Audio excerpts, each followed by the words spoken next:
Hey gang, this is Andy over at Falco Canine's Dog News. I almost said Falco Canine's Healthy Dog Network because that's what we are, but we were in Super Zoo over the last week and we did 25 interviews and the spiel that came out at the beginning. This is our live dog news program that we do every Saturday morning at 9 o'clock. And we are at a special location day. We are at Olive Hills Dog Park in Anaheim. It's the grand opening and canine monument dedication. And you can find it at 700 East Knoll Canyon. I only worked at Anaheim Police Department for 24 years. You'd think I'd know it. So it's 700 East Knoll Canyon, and there's probably going to be a pretty good crowd here. So if you can make it to the dedication, it's at 10 a.m., so it's about an hour from now.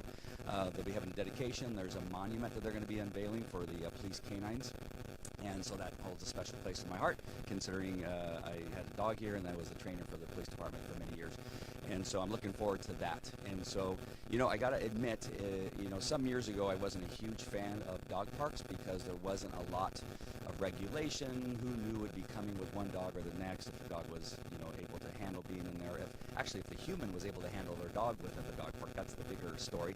And I have a program now that you can visit called Dog Park Etiquette 101, and you can do the .com onto that end of that, and that'll take you to the program. But it talks about how you need to have a number one, a great relationship with your dog.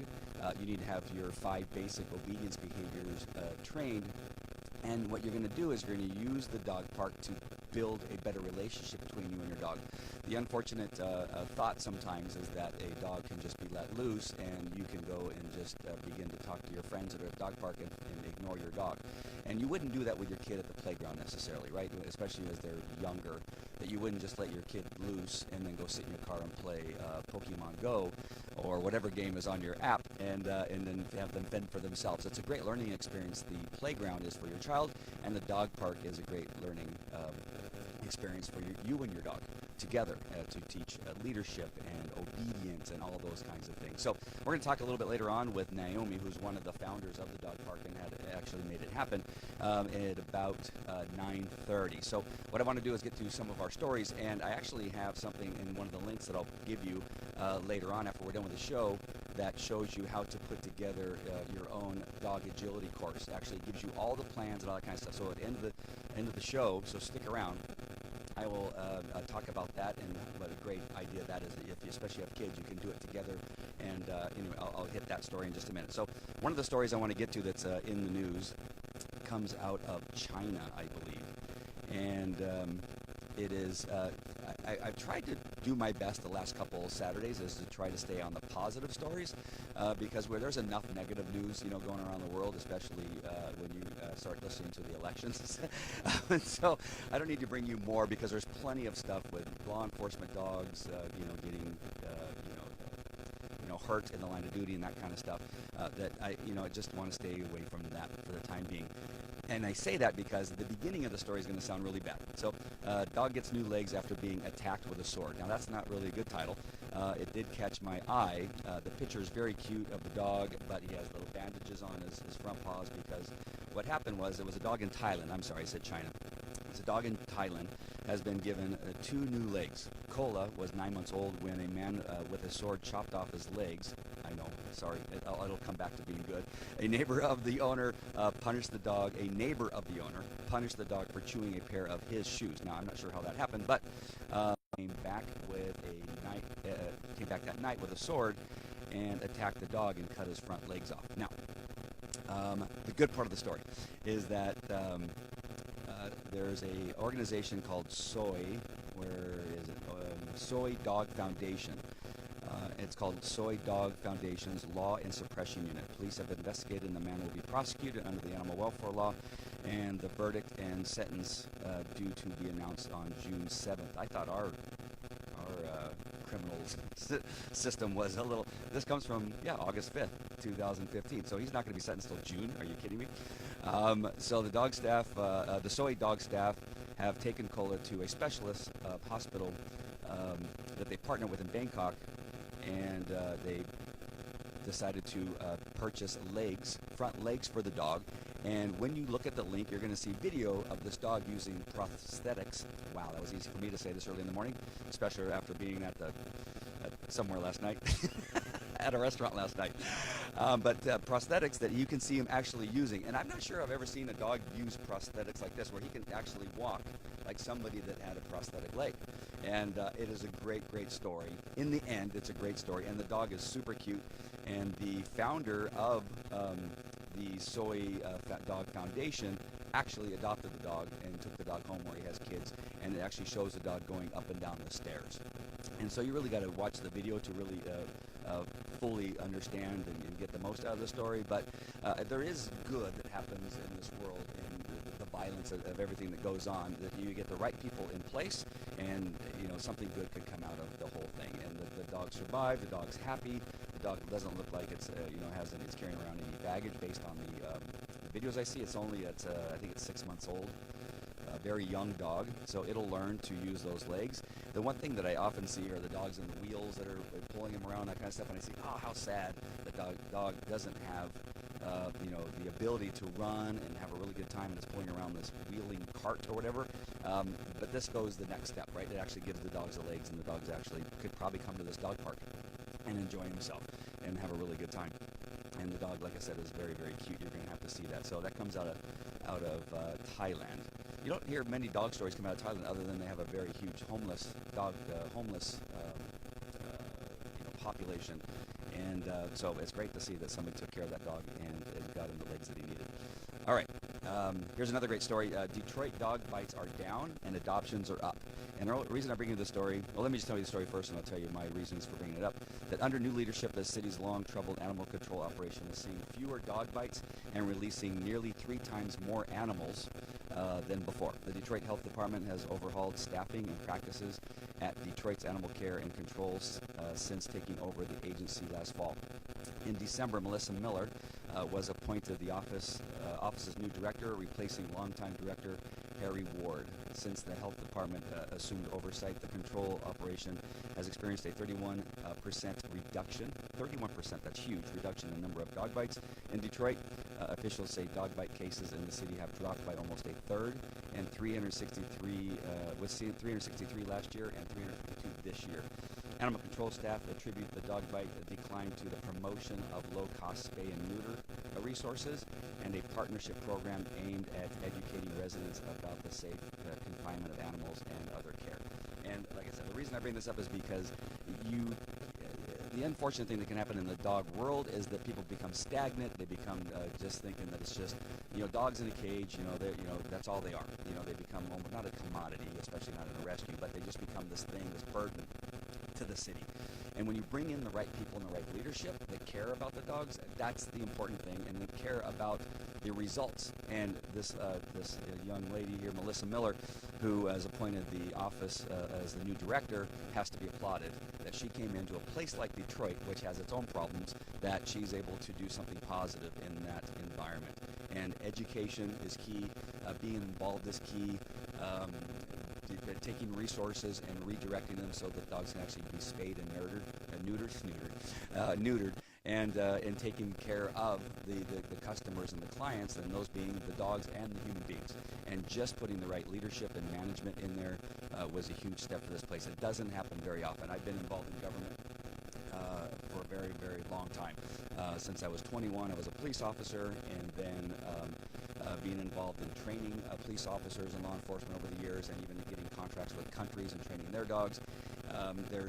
You got so many people that are in line that if you don't get the right planets lined up with everybody involved, the chief, the lieutenant, the captains, the sergeants, and the officers, get them all lined up and get them placed, sometimes nothing happens for a very long period of time. So my hat's off to Detroit. I think that Orange County Animal Shelter is actually building a new building.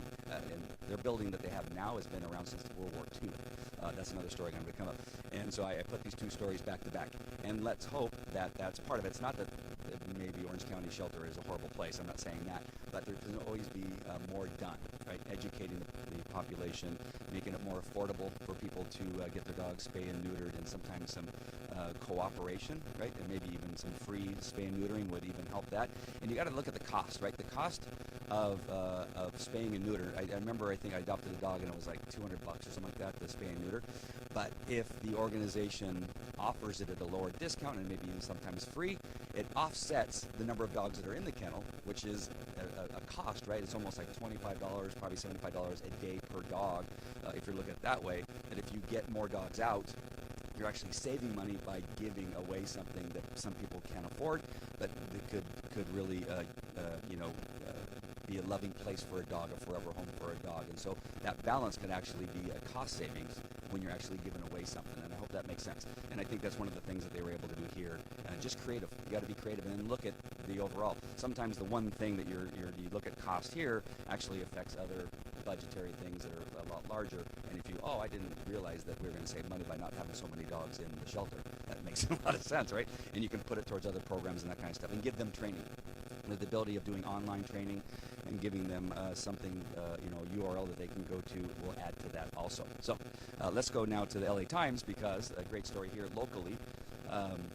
Katie, my camera lady, do we have anybody commenting or? Oh, gosh darn it. Is that from Carlene probably? Oh, I'm so sorry. I'm right here next to the mic. How's it sounding now? Do I need to hold it more direct? Maybe. Yeah, somebody at some point they'll say it. So sorry about that. That happens from time to time. The technology between internet and cell phone connection has to all be aligned, just like the leadership of all these organizations I just talked about. So in Orange County, and the reason I want to bring them up is because some of these folks are very close to us. And officials break ground on new Orange County animal shelter, replacing the old one that was built during World War II. After decades of accusations. After decades, I just want to make sure I read that right. After decades of accusations that Orange County's aging animal shelter posed a hazard to humans and its non-human residents, officials gathered Friday to break ground for a new facility on 10 acres of land at the former Tustin Marine Corps Air Station. Orange County leaders were joined by pet rescue supporters who cheered as spades dug into the fresh dirt for the new Orange County Animal Care Shelter, expected to be complete by the end of 2017. Wow, that's fast. They just broke ground the other day. The main building of the current shelter, which opened 75 years ago, is in utter disrepair, creating a structural and sanitation dangers for both humans and critters, according to a 2015 grand jury report that criticized OC leaders for paralysis in finding a replacement.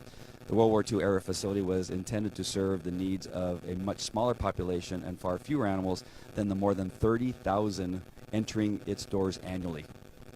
In Orange County alone, 30,000 dogs. The numbers and the need are so huge, it's way past time to make a change. And this is a central location, as we find in Orange County. Let me find a little bit further down the story. So it's going to be serving those cities include Anaheim, Brea, Cypress, Fountain Valley, Fullerton, Huntington Beach, Lake Forest, Orange, Placentia, San Juan Capistrano, Santa Ana, Tustin, Villa Park, Yorba Linda, and unincorporated areas. And Diane Forsyth, who is a friend of ours and a volunteer for the German Shepherd Rescue of Orange County, was one of the key people that was able to make this happen. So I want to give her a shout out and let her know that I appreciate what she's done, since we are here smack dab in Orange County, and the dogs that come out of that shelter often become our clients. And then also Lisa Lanny, who also is a volunteer for German Shepherd Rescue of Orange County. So the two of them really were instrumental in making this happen and getting this new building. So I want to make sure and send out my support to the Orange County Animal Shelter, that if there's anything that I can do or we can do with some of our videos that we have on training with love and respect, and our dog park etiquette 101 training, that kind of stuff, should be available to them, or I can give them direction on how to do that. So if anything that they need, considering that we've been doing it for about 30 years, we probably could hand, but I'm sure they have some great help there too. So just want to make sure that that's out there. But I'm just so happy. I've been in that facility like hundreds of times.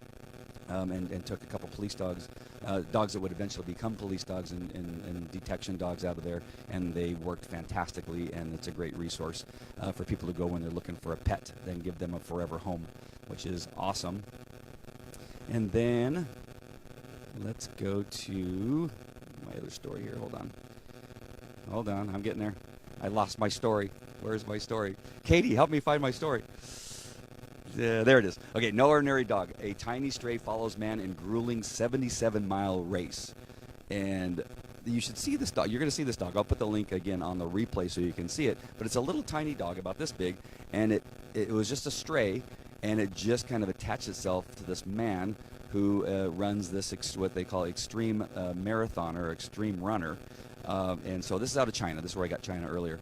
A tiny stray dog was able to find the perfect home after a 77-mile journey.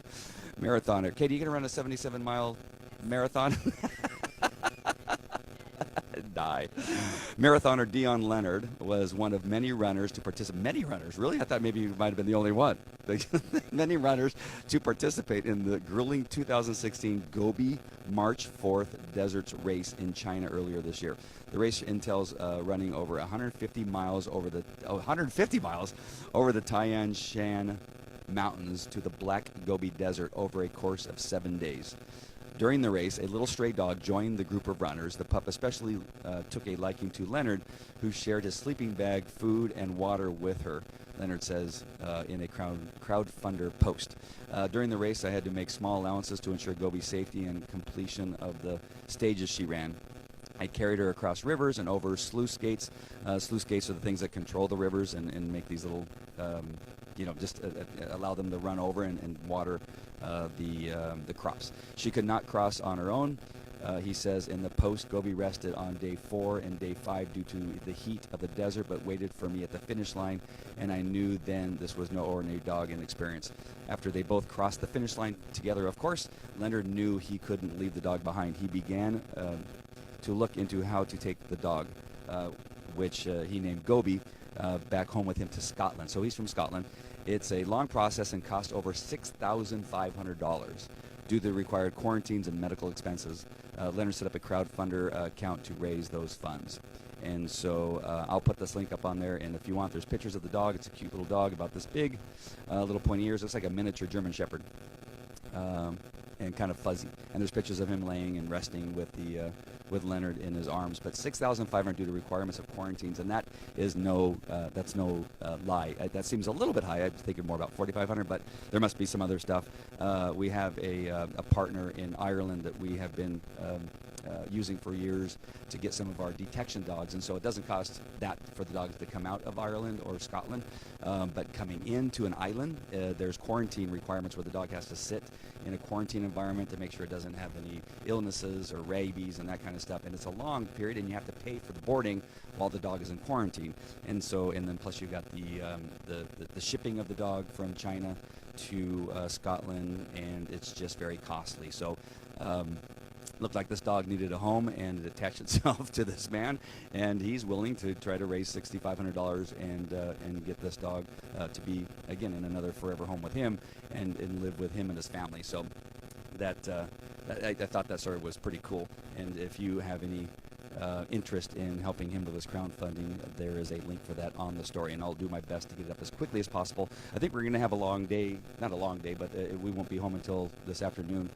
because there's some special events that I want to make sure and bring you later on live, which would be, one of those things would be the dedication of the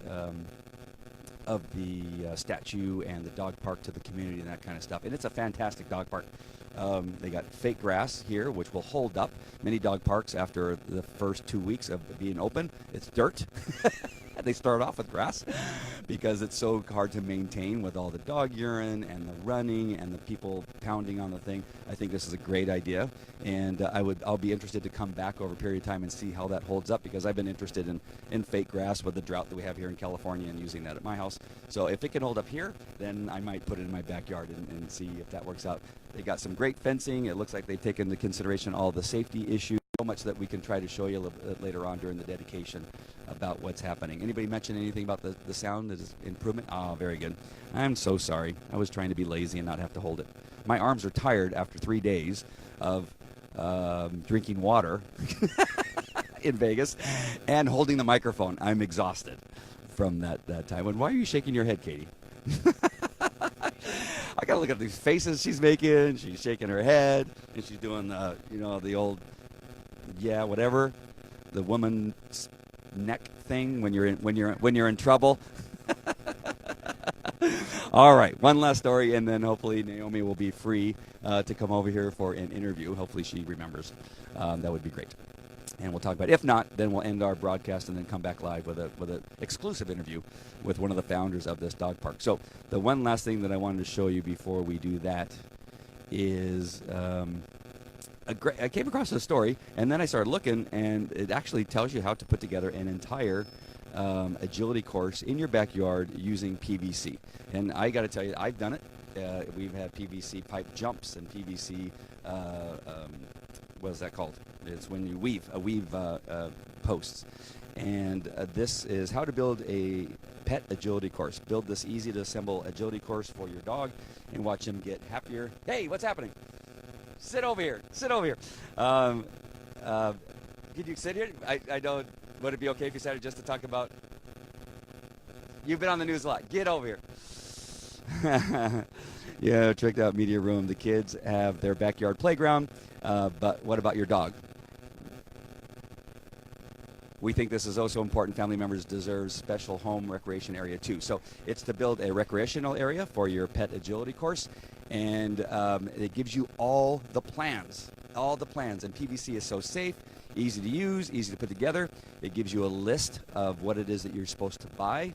You can pre-cut everything and then put everything together, and the whole laydown is here, and you can download the plan even to your computer. And it's amazing they put all this together. You know, you might have to pay for this somewhere else, but it gives you, I think it's 10 different things. Jump bars, and then weave poles, teeter-totter, which is great. Teeter-totter was one of the hardest things for me to build for my dog, and I think that's really great to teach the dog to have control, to slow down and stop and sit and wait for it to come down on the other side. And then let's see what else you have here. You got counterweights for that. Hold on, I'm coming up to the next thing. And I thought it was 16 things, but there's a couple things that we do, like a plank base and that kind of stuff. So really, really cool. That link will be on there. You get all the plans, and you can even download them to your computer. And let me see if I can. I don't want to tell you who it is yet until he comes over here, because then you'll be disappointed if he blows me off.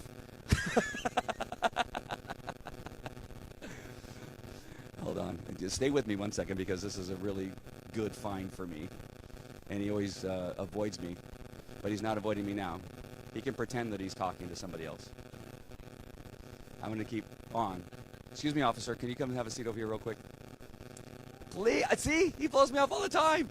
Get over here. Oh, yeah. I'll keep venting. Or not venting. What's the word? Vamping. Venting, whatever you want to call it.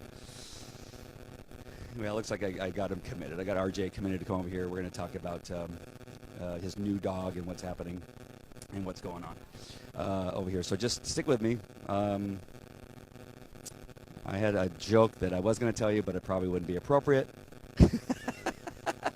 No. One more time. So we're at the Olive Hills Dog Park, grand opening Canine Monument dedication. And it's today at 10 o'clock. So in about 30 minutes, they'll be unveiling the statue. They'll be bringing Cheryl Timmons in to talk and all that kind of stuff. Have a seat, RJ. Come in and have a seat. Gosh darn it. Right here. How are you, my friend? Good. I miss you. It's live, too. It's live, yeah. We followed your story with Bruno and all along everything. All along the path. We even interviewed Dr. Dunbar over at the Yerba. Yeah, we interviewed him. And so we followed the whole thing. And we're so sad when he finally went off and went to where to protect the gates of heaven. But the one thing I just want to ask you, what has happened since then? What are you doing now? Basically, I mean, it was rough, obviously, but just trying to move forward with the new dog, getting, me and Halo are still working on that, better, that new bond, getting used to all that. So, but, I mean, Halo's doing good, it was a little rough on the kids, but, each day is a little bit better, and, he's still around, he's still with us, so I just figured my guardian angel, knowing me, my guardian angel needed some help, so he just got us a little bit extra help. So Halo, I'm assuming that's not the name he came with. Oh, no, he came with, Bobby. Oh, so it wasn't really listed. So why Halo? Well, it was actually kind of a weird. So I didn't name him. One of my partners named him by accident. So I'm kind of in the detail. I'm kind of the big kid of the group. I like to play video games, this and that. So we were live, perfect. So we were at a training day, and one of my partners, we were talking about names because I had two dogs between Halo and Bruno that didn't work out. We had to send back. So, and naming was kind of an issue with those dogs. So we were kind of roundtabling some names for the detail to kind of help me come up with the name. And he says, well, how about Halo? Well, come to find out later, he was talking about the video game, trying to make fun of me. Yeah. But when he said Halo, I thought, oh, the Angels, the Halos, Anaheim. Okay, that works. And then when I told him that, he goes, no, the video game. And I was like, oh, well, I like the name and I'm going to use it, but not for what you intended it for. So kind of a rarity. So I'm glad you asked, because I actually thought it was because of the Angels that you. Which it is from my point of view, but not for theirs. So one thing I want to ask you, and this is one thing as a canine trainer for police departments that I've experienced, is that the second dog. Well, this is you went through a few before you got there. How hard is it when you had the perfect police dog to start off with, especially a dog that saves your life? How do you do that? How difficult is it? So I will say this: with what I went through with Bruno, it made it, I think, a lot easier for me to recognize the deficiencies in the other two, or I don't want to say deficiencies; they just weren't ready for it yet. And so I think it made it a lot easier to see how important the job is that these dogs do, and how important it is that they do it very, very well, and that we only have the best of the best, because when you need to call on them. So I think one, it made it that easier, but two, as far as a lot of people have asked me how do I compare Bruno or Halo to Bruno, and I tell them it's kind of like your kids. You don't really compare them. It's the fact that they have their differences. I love them both just as much. It's just different. So Halo does some things better and worse than Bruno, and Bruno did some things better and worse than Halo. So, Halo is, I'm extremely happy with him. He's going to be a great partner. Obviously, right now, we don't have our bond is not at the level that obviously that mine and Bruno's was, but either was mine and Bruno's when we were this new. It's a relationship. It takes building. So, but we're getting there. Halo's moving along fantastic, and so I tell people it's just different. It's new. It's exciting for me because Halo's a whole new personality, a whole new dynamic, and when you meet him, you'll see he is a whole new dynamic. So that I wasn't used to and I didn't have with Bruno. And Bruno, because he was so good and because doing an academy, he picked up everything we threw at him. He was on top of everything. It actually made me have to learn a little bit less than what I maybe should have learned, because he made things so easy on me. Whereas Halo is forcing me to learn some new things or redo how I learn things. So it's good for both of us. I like what you said, is that you have to really realize that this is just a different dog, and you have to just put out of your mind where you were at the end, because at the end is what people mostly remember, right? My dog did everything. Why is this dog still just look at himself? And why is he not going after the bad guy? And why is he not letting go of the bad guy? And then all those things just begin to happen. Screaming and praying, like, yeah, it's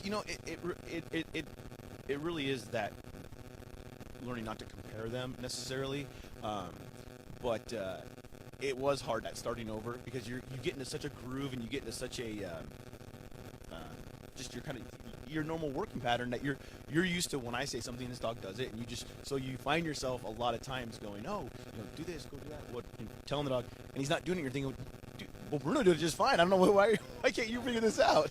So.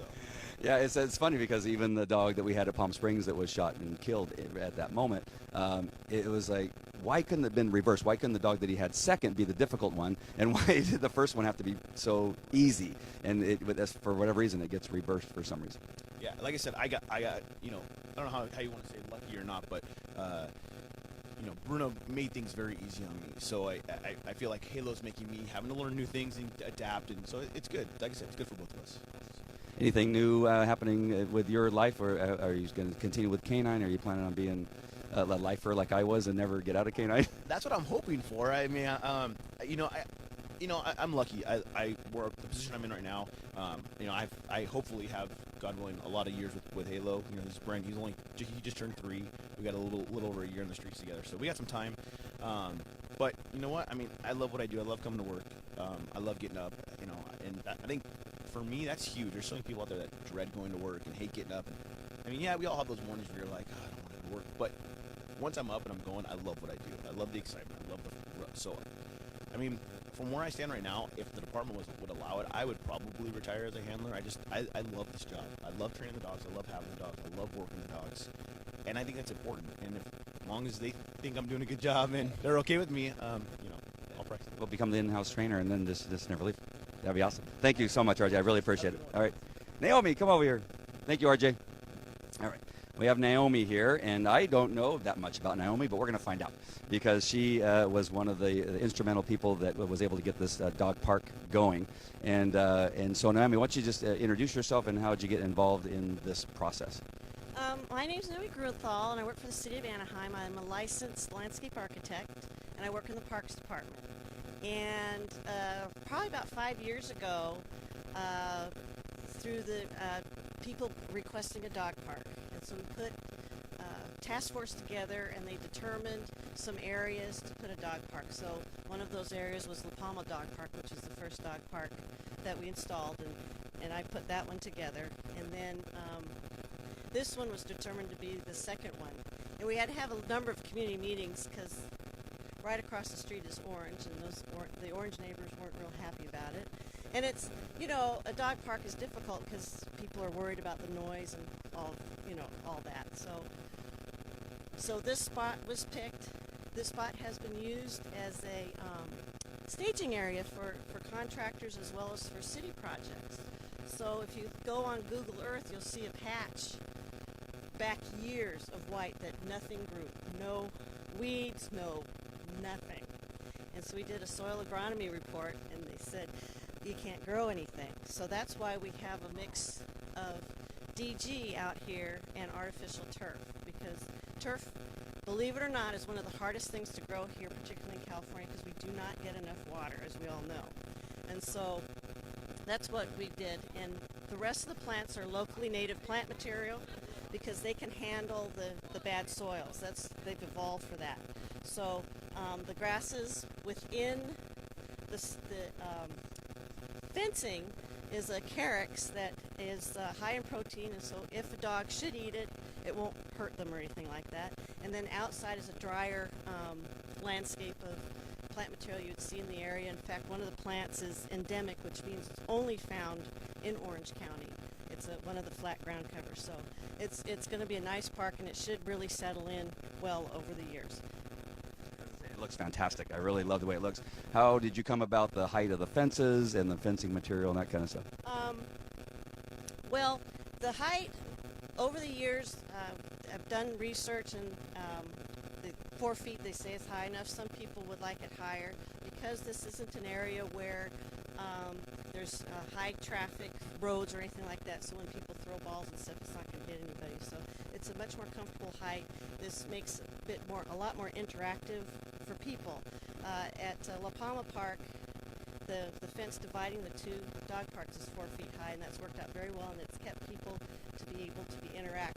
Around the park is 6 feet high because we have very high use streets right there. So the first thing that I saw is that it just seems to be lower than most, but it looks like it's safe on the top, right? You have the right type of fencing on the top and that kind of stuff, but it makes sense. And we wanted to use a smaller whole chain link because it's harder for people to jump over, and then it just looks better vinyl coated than the gray galvanized. So it just looks sharper and cleaner and neater this way. Beautiful park. You did a really good job. Just as far as getting the city council on board, we don't want to say anything negative, perhaps, but is that one of the harder things to get through, or one of the easier things? Actually, right now, there's a couple of advocates for dog parks on the council, and so that wasn't so hard. It was more hard getting people to accept it near their homes, and but I'm hoping this is a great advertisement to say, we've beautified an area that has been left blank and weedy and nasty, and make this look better and bring a lot of people together, because hopefully this will create a sense of community. Just like every dog park I've ever been to, people talk to each other. The dogs have a great time, but it's about the people getting together and making friends and meeting and socializing. It's great to see. Well, that's one of the benefits. They've done studies on that dogs actually make people more social. Because it gives them something additional to talk about other than, how horrible work is. Yeah, well, you initially start off with "I love my dog," and so you can have a conversation with anybody about what your dog did today, and they'll come back and tell you you already have something in common there. So it's a great icebreaker. One last thing, I know you have to go, but you have a dedication of a statue, which I really enjoy that you're doing this. How did that part come about? Well, it came about a few years back. I think it was 3 years ago, Bruno got injured. And with that, there was a community outcry that we should recognize our canine officers. And so that's what we've done. So there's one at La Palma Park, and then there's one here. And unfortunately, since then, Bruno has passed. But this is, all in commemoration of these selfless, four-footed officers that do everything for us. Outstanding. Thank you very much. I really appreciate it. As a former police officer with Anaheim, I appreciate the dedication also. Thank you so much. All right, awesome. All right, gang. Well, I had a nice surprise there. And here's Carlene. One last thing I want to talk about, because there's probably some of you, since I've noticed lately, we've had something like 12,000, 13,000 people watching our show on Saturday mornings, is that some of you may not know Bruno, and I had the assumption, just like, hey, that's Canine Bruno's handler. Bruno, RJ actually, was responding to a call, was an armed and dangerous suspect. There's a few more details, but I'll just cut to the chase. A shootout occurred. Bruno, in the attempt to take down the suspect, was shot, literally saving the lives of the officers that were there, because he got in the way of the assailant trying to kill the police officers. The dog did his job, took him down, took a bullet. He actually survived with the help of Yorba Linda Animal Clinic, Yorba Regional Animal Clinic. Wow, almost ruined that one. Dr. Dunbar and his team and German Shepherd Rescue of Orange County had shepherds that were donating blood. The blood went to saving Bruno's life. Over a long recovery period, the dog survived and then went on to live, I think it was 2 more years, something like 2 or 3 more years, and then just recently passed not too long ago. And it was really due to the injuries that he sustained, just could not continue on. So Bruno is a hero, and the statue will be dedicated mostly because of that. We have like 3 monuments around Anaheim for the canine unit, which has been fantastic, and you can see them at La Palma Park, the East Station out here in Anaheim Hills for the police department, and then now right here at the park. So make sure if you get into Orange County and come down here, you check those things out and take a picture with it. And what else is happening? There was one more thing. Oh, there's German Shepherd Rescue of Orange County is having a comedy night, and I will put the link up for that. And it's a fundraiser, and we'll be actually doing a live interview session and just showing you what's going on over at the comedy show. But that's coming up in the next month. You know the dates? August 27th. August 27th. Thank you. I'm so glad Carlene showed up when she did. August 27th. But I'll put a link on how you can either buy tickets and come, or just donate if you want to help out German Shepherd Rescue of Orange County. All right. Well, this has been a great day. We got to interview RJ and Naomi, and then we're going to come back in just a little bit, and I'm going to show you a little bit about what's happening with the dedication. All right, guys. Thank you, Katie, for being my camera person, and thank you, Carlene, for giving me the date there at the very last minute. All right. We'll talk to you guys later. End the show. Katie, push the button.